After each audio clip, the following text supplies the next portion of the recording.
Hello. Jake, can you hear me? All right. All right. Welcome to the Mission Command podcast. I have been so excited since we talked yesterday to have you on here. Tell everybody who you are, what you do here in Houston. Oh, you can't hear me. Let's see. Can you hear me? Hear me. I hear you fine. I can't hear you. You can't hear me. Odd. I hear you. Let's see. And you're not hearing me at all.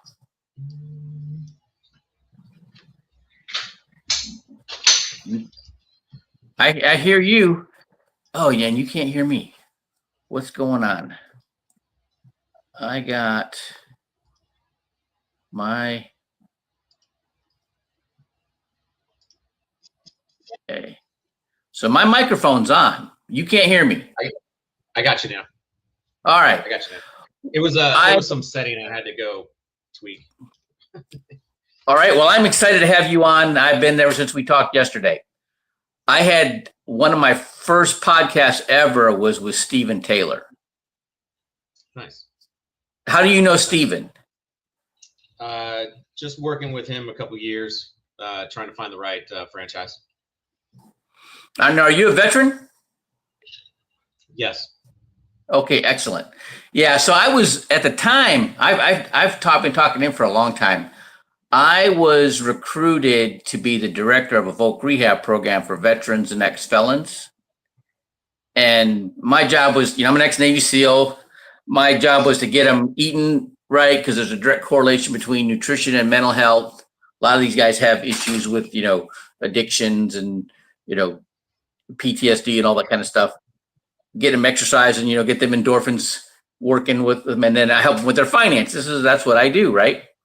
And so I stumbled on him on LinkedIn, and, with him having the franchise opportunities for veterans, I'm like, yeah, buddy, right? Well, that program dissolved. The bishop of that church got bronchitis and walking pneumonia, went to a Texans game, came home, went to bed, didn't wake up.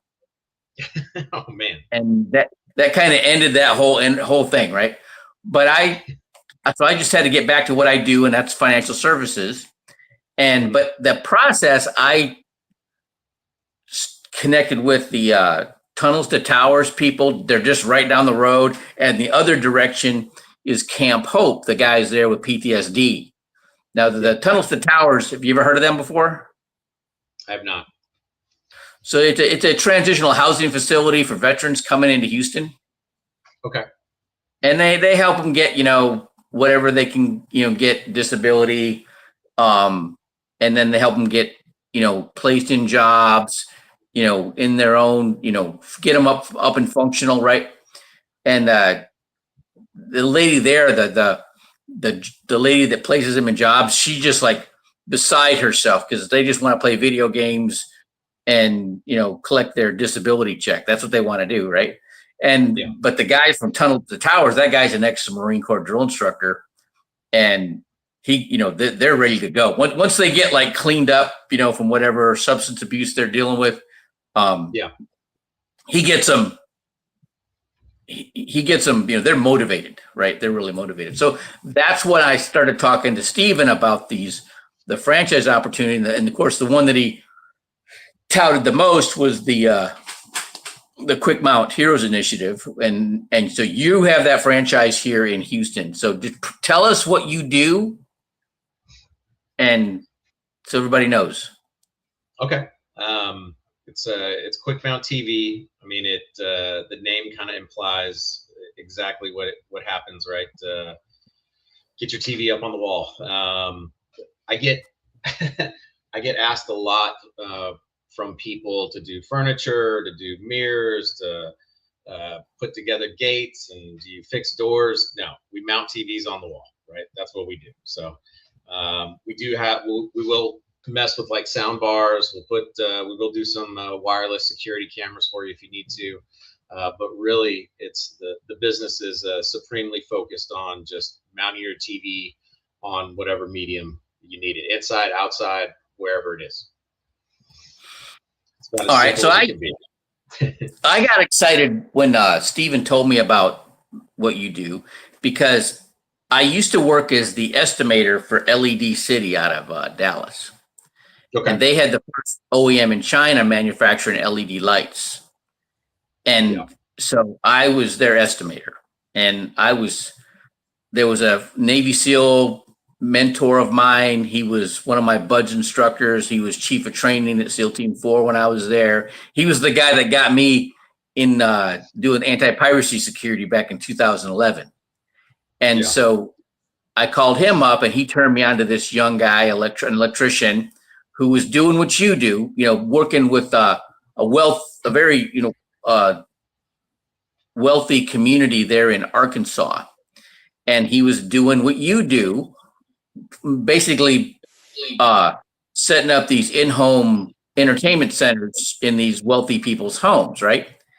And so I introduced him to LED City and their digital signage, their digital video wall technology. Mm-hmm. And so, I figured out with him, now I don't know how your compensation works, but if he did 4 installs a day, so he gets a coffee shop, he mounts 4, flat screens in the coffee shop, right? Does that 5 days a week, all right? His, net is like $7,500 a month. But if he mounts one 10 by 20, digital video wall, LED screen video wall in a church or an entertainment center or a sports bar, whatever, he'll double his income for the month. Yeah. Okay. So, that's what got me excited. And so what I do with financial services, if I like to talk to the guys right out of trade school, whether it's, HVAC, that's kind of what my son does that. So that's kind of how I had the background and understanding of, how much money they can make doing that. He makes stupid money in the summertime, but in the wintertime, things kind of slow down, right? So he needs that flexibility. And then the automotive mechanics and the plumbers and the hair business, barbers and cosmetologists, right? And so they'll make a whole bunch more money once they get their credential than they ever made before. But then there's other things that they can do to make more money. And then I like to get to them before they start spending all that new money they're making, right? So they can start putting something away before they start. It's really hard to get somebody who's already spending everything they're making to change their buying habits to be able to. I got somebody right now. He's a engineer in the oil and gas industry, and the guy makes $10,000 a month, but he's got 2 kids going to college, right? Where's all my money going, right? Correct. Correct. I used to remember when I first got in the SEAL teams, you get all that extra pay for jump pay and dive pay. So as an E5, I made as much as a chief, an E6 in the regular Navy, right? Yeah. And, you get married and you're like, I think she's spending all my money. And then you get kids and I'm spending all my money now, right? And so, it depends on, everybody spends everything they're making, right? And so when I'm talking, I started wanting to talk to small business owners because they're money motivated. Otherwise, what's the sense of starting a small business, right? Unless you just really hate having somebody tell you what to do, right? That's another reason.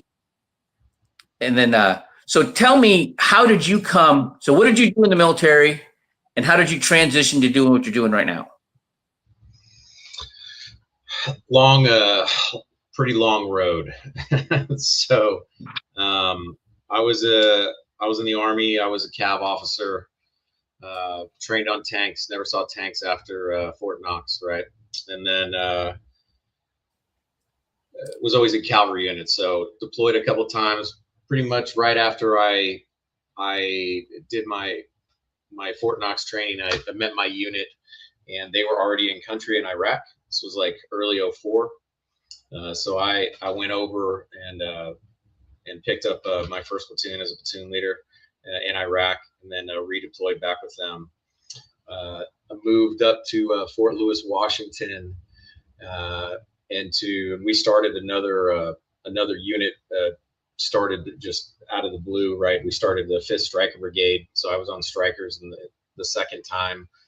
Trained there, and by the time we deployed again, I was already a captain, so I had done my platoon leader time for a couple years, 3 years or so, and then when we deployed again, I was the battle captain again deployed to Iraq. So I ran the operations center during the day for 12 hours for every day of 15 months, and that was my job, just kind of trying to make sure that everybody got the assets they needed. They came home safe. I could get them whatever they did, remove roadblocks for them. Right, I was their kind of first line of defense, when they needed help. So after I got out, I went into restaurants and hotels. I became a wine sommelier and worked in fine dining restaurants for a period of time, and then I left.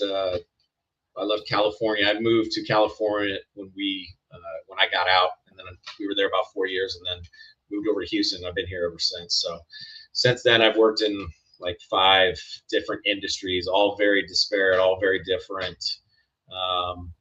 And I'm still doing it today. I work as a business consultant for a small firm, and I've been doing that for about 4 years now. And I've done all kinds of things. We work primarily for like private equity firms, just doing all kinds of things. And then I've been looking at franchises for a couple of years with Steve, trying to find something that I couldn't pass up, and Quick Mount TV was it. So really long road, doesn't really equal military to this particular franchise or all the different industries and things I've done, different lines of work, but I think all of that has put me in a good place to understand business and really take this, kind of hit the ground running and take over Houston, if you will.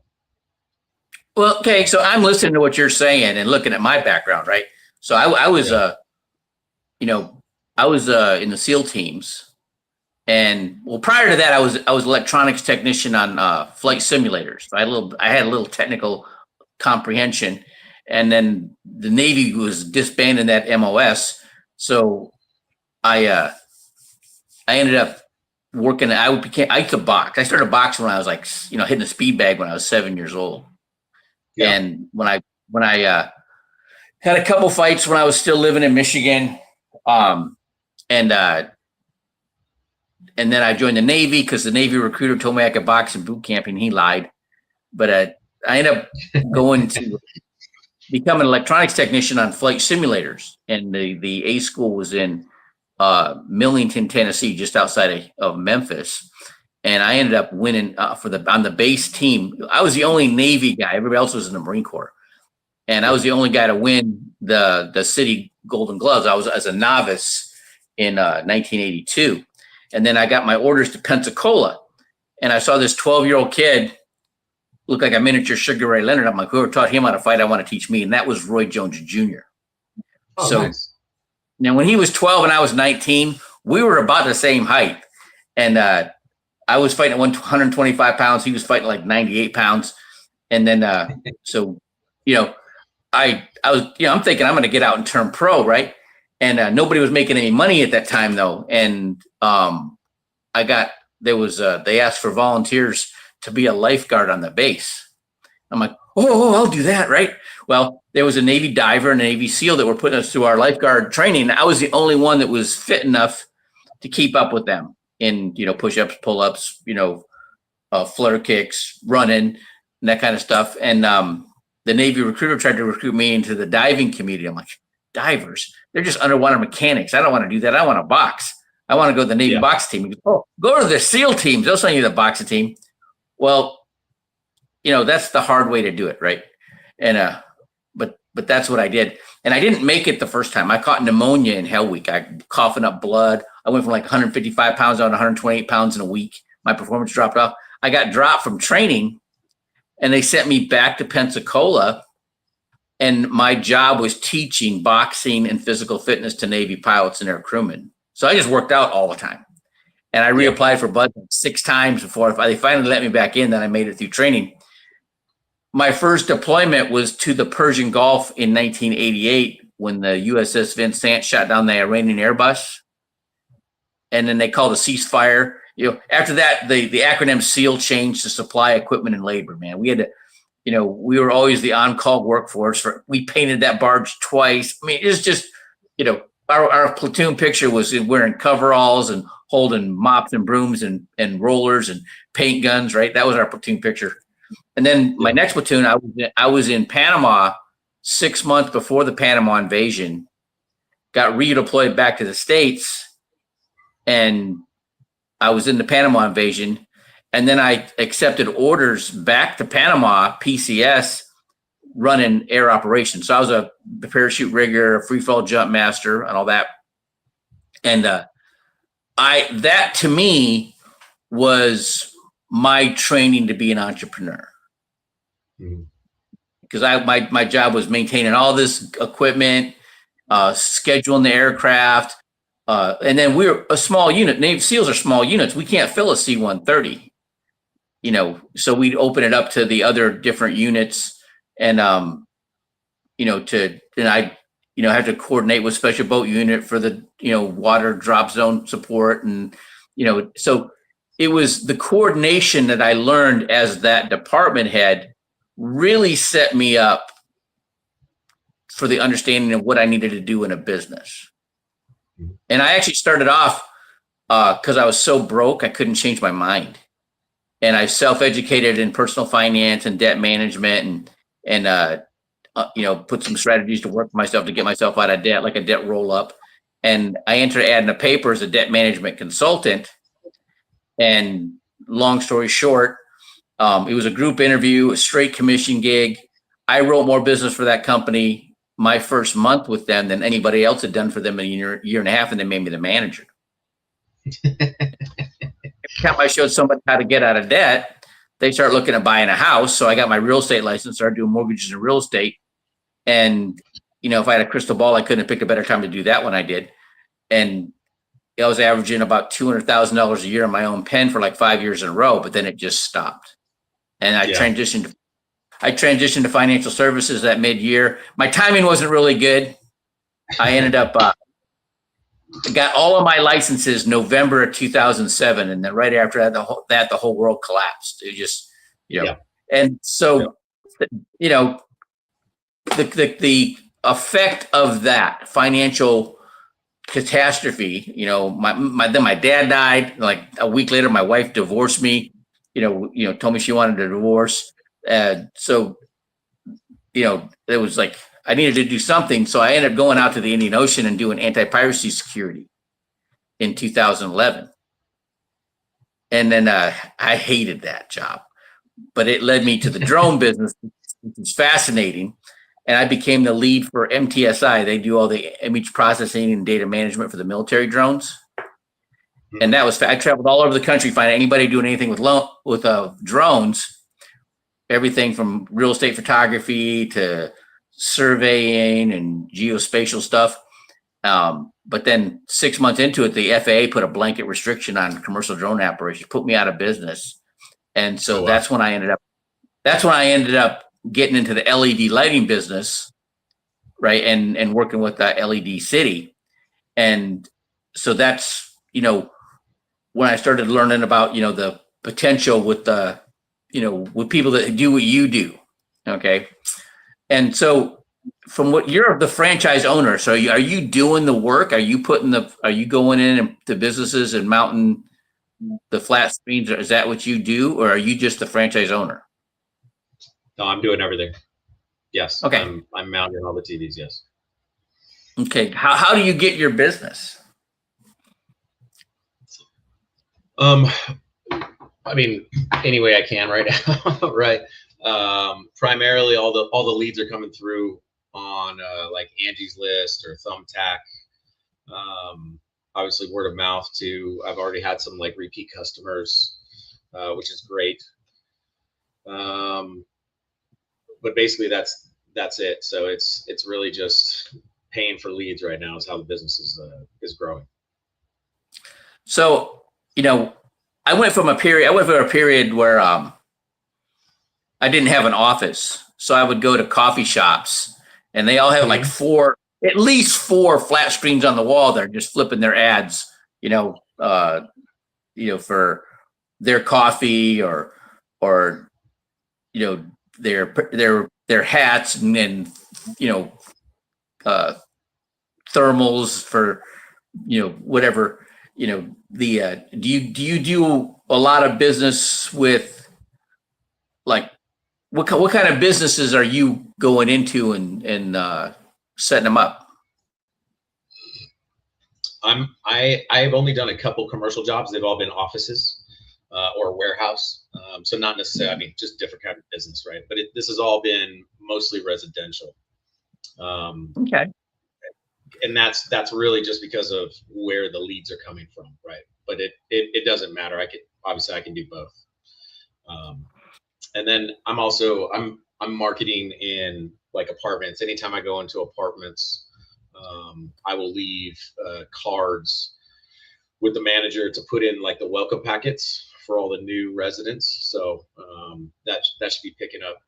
I should be getting some return business to like the same apartment complexes that I've been working in already. So other than that, like I have been in some coffee shops, left my card or something on a bulletin board. There has been some like businesses that where I see bulletin boards. I'll put some cards there too. Okay. So have you felt the effect of the silver tsunami? What is that? I don't know what it is. Okay, so there's this mass population, the baby boomers, people born between 1946 and 1964, that have been traveling through time and creating all these bubbles, right? And they were the ones that put Gerber baby food and Pampers on the map, and then from there Tonka toys and Mattel, the Ken and Barbie dolls, right? Then they're then they're the ones that the Mustang and the Camaro and they were the one that were causing the demand for that, and then it became housing, right? Well, now they're aging out of the workforce, they're aging out of their houses, right? And they're going into these senior assisted living facilities. And have you done anything with them? I have been in some like senior assisted facilities. I haven't specifically targeted the businesses themselves, but I have mounted TVs for some people in those facilities. So have you ever done like any like in-home theaters? No, sir. Okay, this young guy in Arkansas, this electrician that was buying the flat screens, he was going into some of these wealthy communities, and they were actually putting up a whole video wall, and they got like an in-home theater. That's what they were doing, right? That's what he was doing. He was in a very well-to-do. He had clientele in that kind of community, right? Yeah, and that's a little beyond our capabilities right at the moment, but eventually we'll get there. But that's not necessarily how you start with this particular. I've already sent your information into LED City. If you call them up, you would be, you're already in their system. You could get, if you wanted, somebody who needed digital signage, or if you wanted to do a video wall in their business, you already got the connection. Nice. So, nice. And so I did that because, I made that because people like you, if I could show you how to double your income, it'd be easier to talk to you about, well, let's see what we can do with, what we can do with financial planning, right? Correct. You know, I have a guy right now. He started off, and I didn't do this for him, but my timing was pretty good. Met him at a coffee shop, right? I set up my computer, and he just started talking to me. Come to find out, his favorite uncle was an ex-Navy SEAL, and so right away there's that rapport. And he had these sensors, these acoustic sensors that can detect the cracks in fuel cells. And his primary clients were the chemical companies. There's a whole bunch of chemical companies up here in Houston, right? And then SpaceX had a rocket blow up on the launch pad because of a cracked fuel cell. And they called him. So his income popped from $58,000 a year to 1.3 million in 2023, 1.4 million in 2024. And then when Trump started talking about tariffs, the German company that he bought his sensors from made him their U.S. partner. And so they sent the mechanism with the cap, and then once he snapped it together, it became a U.S. manufactured product. So they got around the tariffs, but he became their primary rep. So his income popped to 2.5 million in 2025 and 2026. He's looking at making about the same amount of money, but his tax bill was crazy. So I'm helping him get started with a 401k and the profit sharing. Now I don't make any money on that. I just know where to direct him and how to make it happen. Yeah. But when I sit down with his employees, and we've done some key man policies for a couple of his top employees. If they got a 401k from a previous company, I can do that rollover with that money, right? But but then there's the cash balance strategies, right? I'm going to save him about $170,000 a year in taxes, right? And then down the road at 73, he has to take his mandatory distributions, and they're going to be between 350 to 415,000 a year, and I'm taking 60,000 of that, putting it into a tax advantage strategy, so he'll have tax-free income to offset what he's got to pay in taxes at age 73. So that's the kind of things that I do. Nice. Yeah. Well, as soon as I can stop having to funnel we'll be talking for sure. All right. Well, I don't know what it would take. So I'll make sure you have I already sent you information on LED City? I've already sent you their information. Yeah. Yeah. So if you ever, schools are another one that actually like that technology, the digital signage or the digital video walls. Maybe, and then have you ever had any schools you've done any of the quick mount strategies? No, sir. Yeah, that might be somewhere you want to look, right? And you'll get other business out of that. Schools are good. Schools are good for me because their retirement plans suck, right? They're 403Bs and 529 plans. So I can help them out a lot, right? But the also knowing, a lot of classrooms have a big flat screen TV in the classroom, right? In fact, one of the first industries that I ever started doing anything with was the hair business. I had a girlfriend that was a celebrity hairstylist. She does all the hair and makeup for shows like Dancing with the Stars and CSI New York and Dean Cain's hair and Tony Braxton's hair and nails. And so I helped her. And then she started turning me on to her friends who had salons and were cosmetology instructors. And, almost all of them in their classroom have a big, 85-inch flat screen TV in their classroom.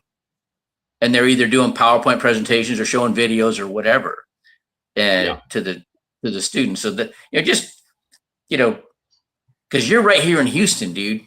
I talk to those schools all the time, Yeah. right? Yeah. I can refer Yeah. you. I'm just thinking about this as we're talking. I can refer you, uh, whether it's any trade school or whether it's Barber College or an HVAC tech, pipe fitting, whatever it is, those classrooms, those, they like to have those, they don't use projectors anymore, Yeah. Correct. Yeah. right? Those kind of the the trade schools or the uh what's the term? Vocational schools, right? Yeah. Things like that. Yeah. Yeah, Yeah. I'll promote the heck out of you, man. I appreciate that. Appreciate that. Thank you. The what are you and are you the only employee that you have? No, I have another one. Okay, you and one other guy.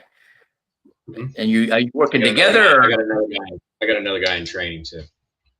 Okay. Okay, so you could expand. There's a lot of room. Houston's a big place, man. There's a lot you could do here. Correct. Yeah. Huge. What It's too big. part of Houston do you live? Jersey Village. Okay, yeah, we're close, man. I'm right down here off of Jones Road, man. Right, you were real close. That's crazy. Very interesting. Probably. What church do you go to? I'm not active, but sometimes we not enough, right? I mean, every Sunday I'm mounting TVs like all day long. It's a busy day for me. But the foundry over here, we've been a couple times. Okay. So I'm a member of the Christian Entrepreneur Club. Mm-hmm. And so there's people that they're electricians, they're handyman services, they're HVAC people. There's the stylists and the different types of businesses, right? So I can for electricians, right? I would promote to the electricians to add what you do, right? There's a strategy called a synergistic business strategy.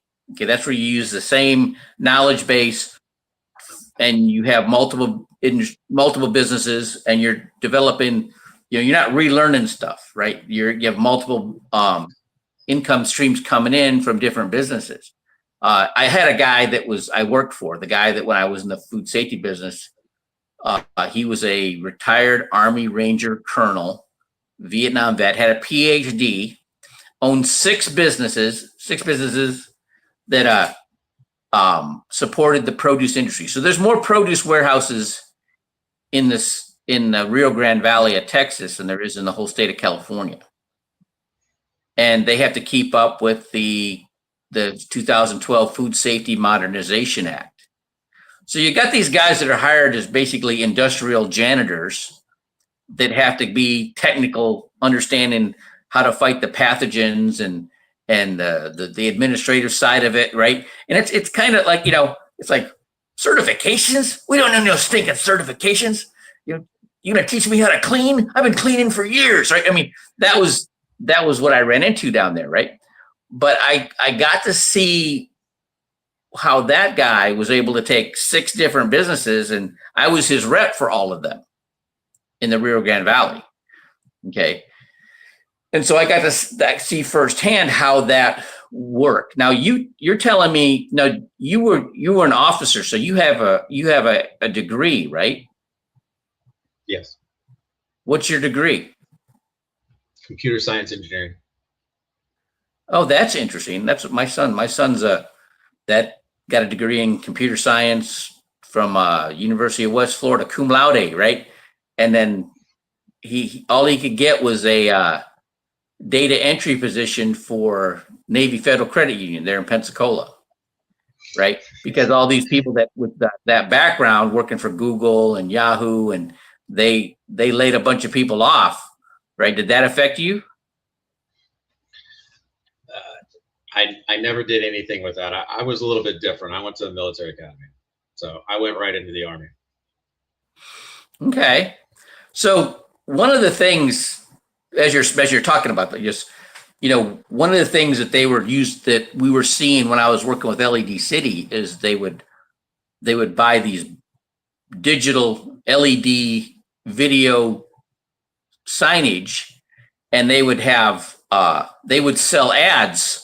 So they would flip through the different ads, every 15 seconds, right? And they would make money with their signs, along the highway using the digital signage. That's and so there was people that it doesn't take a lot, right, to figure out how to do that.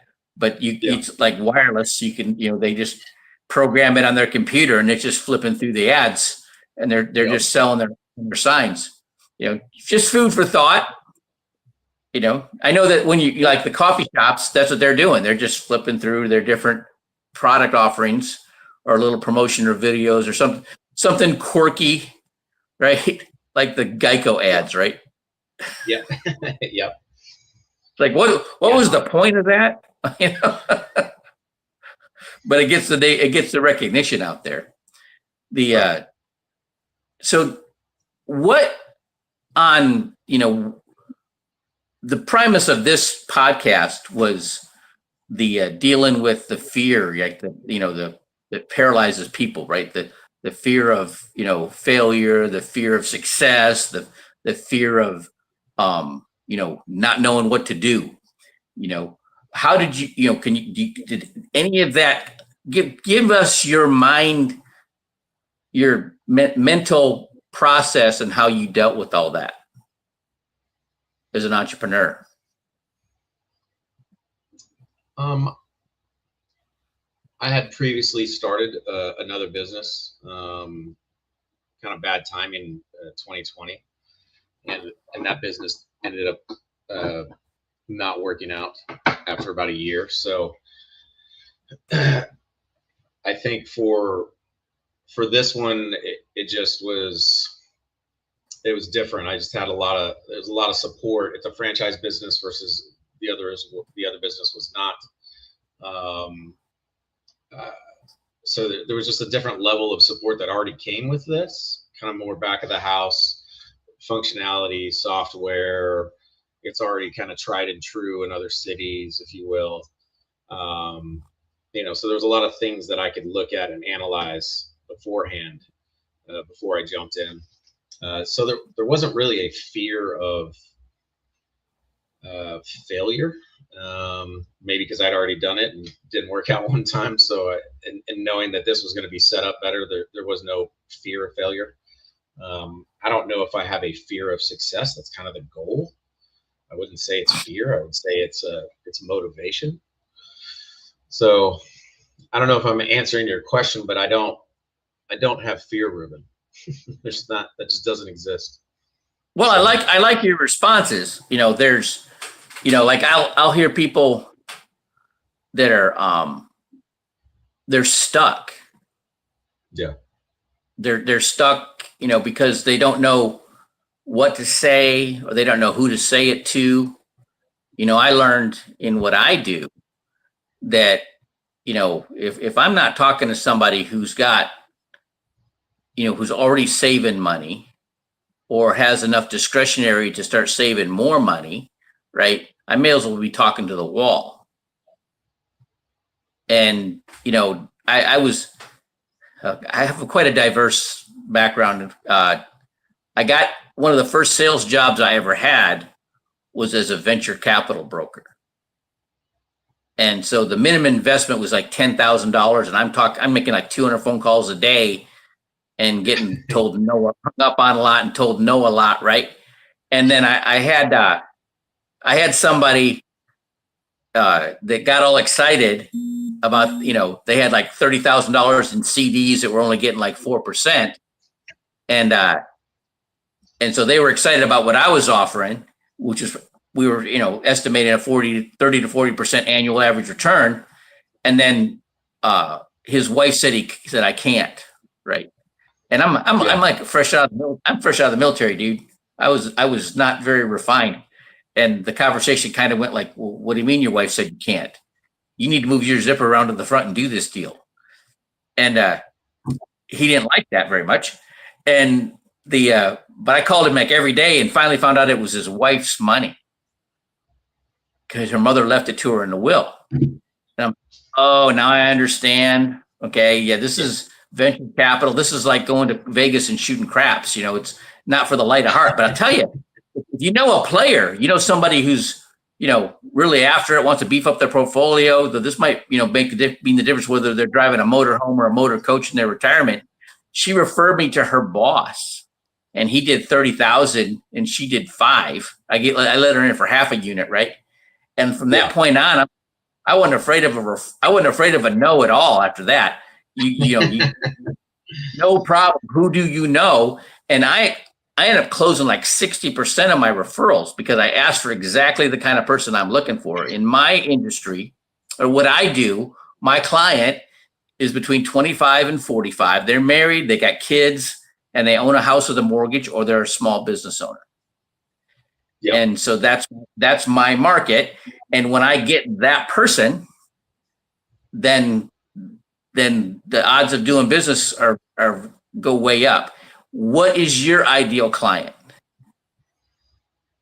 Somebody that has a TV. I know that sounds stupid, but it could be it's really as easy as that. Somebody who wants their TV on the wall. They don't want it on their desk. They don't want it on the cabinet. They don't want it on some piece of furniture in the living room or bedroom anymore. They want it up. They want their wires concealed. They want it looking clean and sexy. That's my ideal client. I mean, this is really, there is no age range. I mean, there is no demographic that I don't work in. I mean, people in, let's just say people in college, right? Or fresh out of college, they don't have tools. So they don't know where to start. They don't want to go buy tools and learn how to put something on the wall. It's scary, right? And maybe they don't own a house, so they maybe the apartment doesn't want them to mount something, whatever the situation.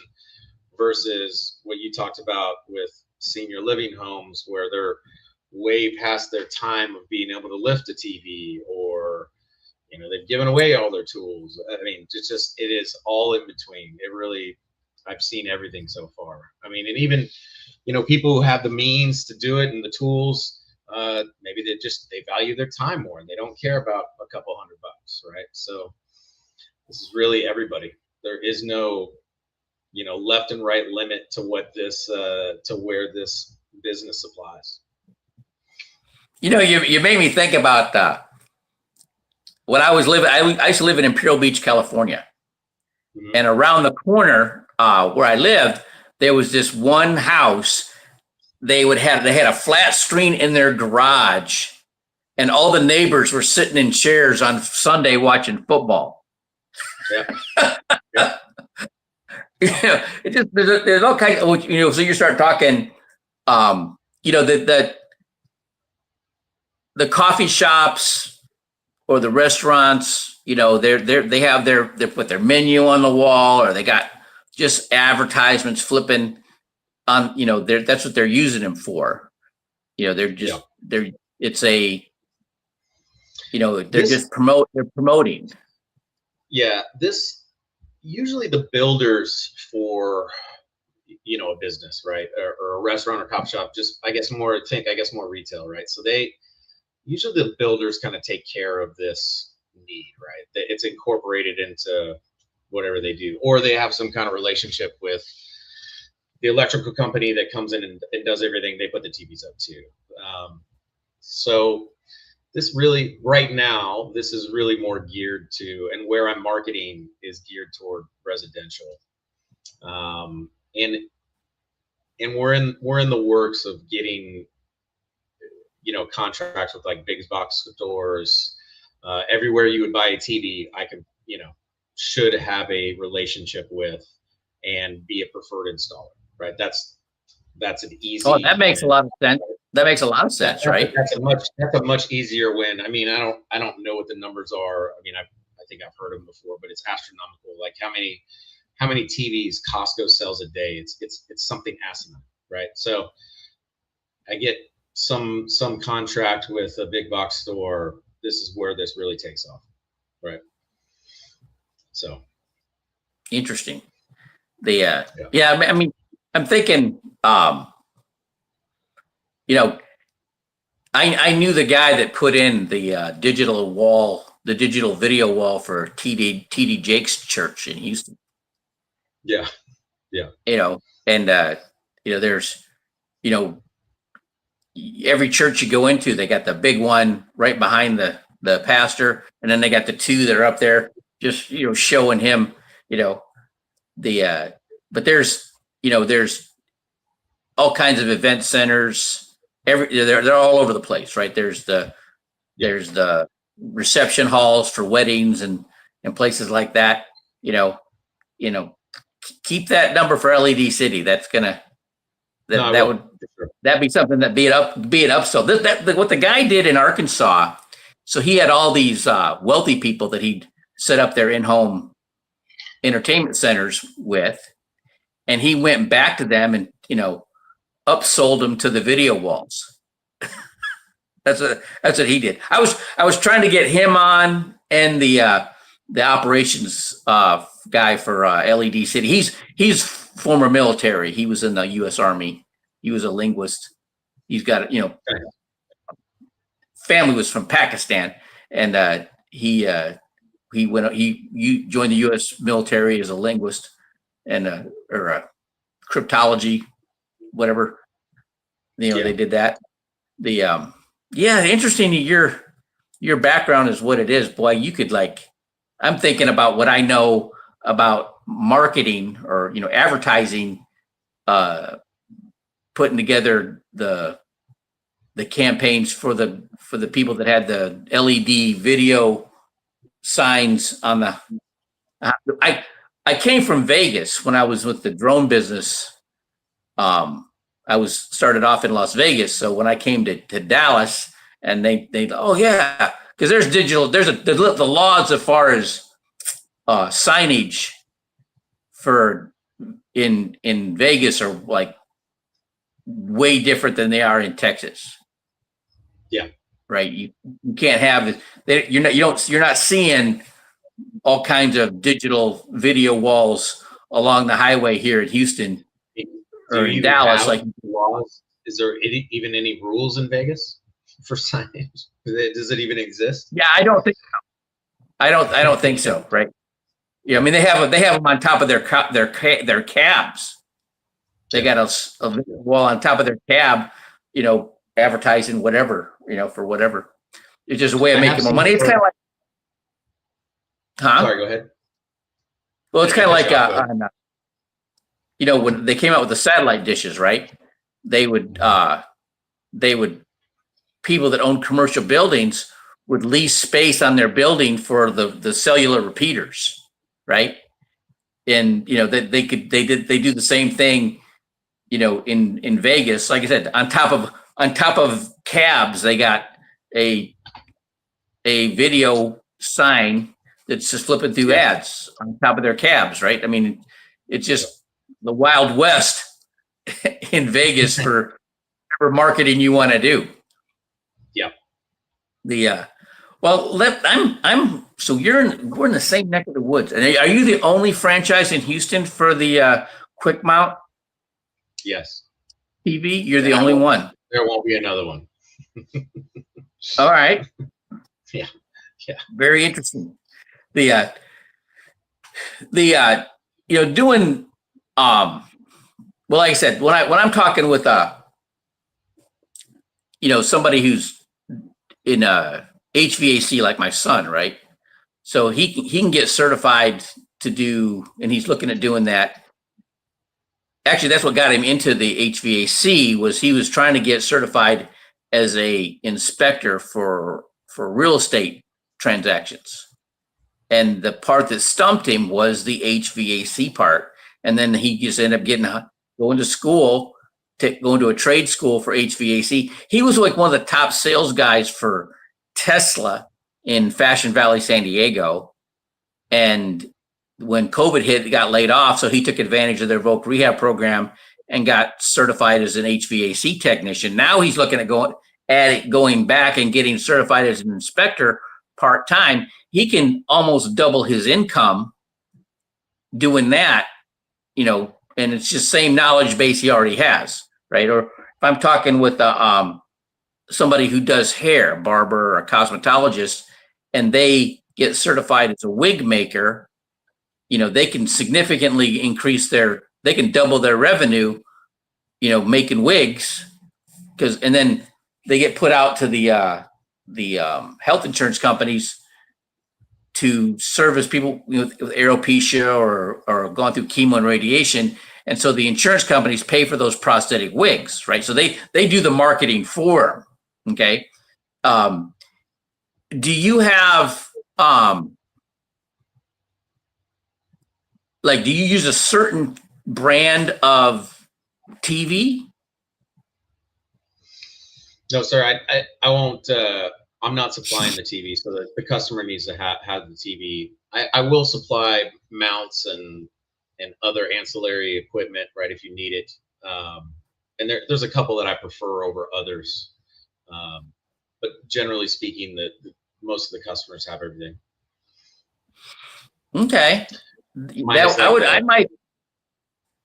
I might, like I said, is there any, whether it's Best Buy or any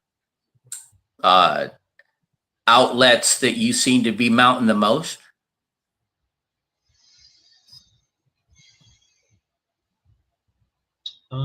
There are quite a few like Best Buy mounts that people, purchase. I mean, Amazon nowadays kind of has the market on everything. So, oh yeah. I think most people just buy their mounts on Amazon, and I would say I think it's like USAX mounts or USX mounts are pretty good. But yeah, that's probably the easiest thing. I mean, I think Home Depot carries like Commercial Electric. Those mounts are fine. So I see a lot of those, either Best Buy, the CE brand from Home Depot, or then just there's about 5 that are kind of the top ones on Amazon that I probably see over and over again. So let's say, because I'm going to send this to the Tunnels to Towers and the Camp Hope people. You got some veteran who's, watching this podcast. What advice would you give a veteran who's looking to, break into a business, become an entrepreneur? Do a lot of research, do a lot of due diligence, talk to a lot of other people in that space, whatever it is, right? Get buy-in from the family. Have a plan. Get buy-in. Yep. Okay. Was that a challenge for you, or did you have that coming in? Both. Okay. Well, I remember when I went from I'm like, you know what? I was like the first month that I had my license. I funded like, I had the most sales in the office that month. Right. Or actually it was like my first month actually out of training and actually working. I had the most sales for the mortgage company I was working for. We were doing second mortgages for home improvement, debt consolidation, that kind of stuff. But I had a base salary and a bonus based on, and I looked at how much the difference was if I would have been straight commission, how much more I would have made. I'm like, oh, I'm going straight commission. And my wife was like, no, she was like scared of that, not having that safety net. I'm like, screw that. And yeah. And I always became I was a top producer. It was being this one woman, and she knew how to use like the mail merges, and she had all these form letters, and she would like send them out a letter with business cards on their birthday and their anniversary and the anniversary of when they did the loan or whatever, right? Their kids' birthdays, whatever. And she got more up calls than I did, right? It was always between me and her, right? She was really smart about her marketing. What's really funny is there's a guy named Fred Eckert.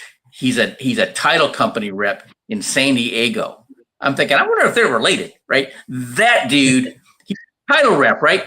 And he was a marketing genius. Like I was having a challenge. I had a property, a two bedroom, 1 bath. They converted the garage into like a family room. It was like, like less than 1,200 square foot house, but it was a mile from the beach in Imperial Beach. Yeah. And he won like $277,000 for it. Now this is back in like, 2000, right? And then there was another house, almost identical floor plan, 4 miles from the beach in Pacific Beach, and it was $477,000 is what they wanted. So he helped me put together a little flyer, and then instead of mailing out the flyers, I just emailed the PDF to people, and I sold that house like pretty fast, right? And it was overpriced for the area of Imperial Beach, but compared it to that other house, the same square footage, almost the same year built, 4 miles from the beach in Pacific Beach, it was a bargain, right? So the point is that, they need to be a guy like that, right? Around that, if he could, I'm thinking of what you do, whether it's, whether you're putting it up into, one of the smoothie places or the coffee shops, right? They're, or heck, even McDonald's, you'd have to get a McDonald's, you have to get in with McDonald's to be able to get those contracts. But the point is, those type of businesses, they got like 4 screens up, in every one of them type of businesses, right? And it's not so much whether they're building the building, they're probably taking over someplace else, right? That went out of business, right? Yeah. Just some ideas right there. Heck, you're here in Houston. I'm here in Houston. I'll market the heck out of you.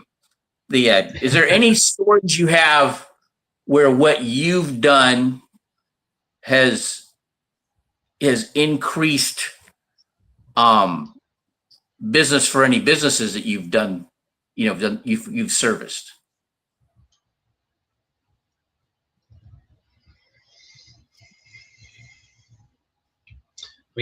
Again, I've only had a couple of commercial jobs. So, I have to believe, obviously, it's helped versus not having anything on the wall. So for sure. Right. But I can't give you any tangible numbers. Right. Well, I'll tell you what, I'm going to, every time I go to a trade school, I'm going to be looking at their walls. I'm going to be looking in their training room and see what they got. I have to get some of your business cards. Yeah, no, absolutely. I'll give you some. What would help me the most right now is somebody who could help me with scheduling. Right. I need somebody taking phone calls, doing just closing leads for me, so I can be out installing and doing other things for the business. Right now, doing everything limits my ability to grow. So, if you know anybody that wants a little part-time, this isn't, you're not answering calls all day, at least not right now, right? But they come in kind of sporadic waves at different times of the day. Like lunchtime is usually busy. When people get off of work or getting close to the end of the work day, that's busy, or early in the morning, right? And then all day Saturday and Sunday, it's busy. So if you know of anybody that wants a little extra side gig or something that would fit in their lifestyle, or somebody retired that just likes a little extra cash, and wants to help out a vet, then send them my way. Well, I'll tell you what, I always say when I hit end here, StreamYard's gonna, produce the video, and then I'll put it on YouTube, and I'll send you the link, and then it's gonna make all these little shorts, and I'll Yep. do the same thing with all the shorts, and I'll send them to you, and that'll probably be a sound bite that'll be promoted on there for Great. you to get out. Yeah. I'll be putting it out there. There's, marketing is something that anybody can do if you're not afraid to talk to people, right? And Correct. there's and I might have a resource for you too using AI. So let me see what I can do for you there. Hard to.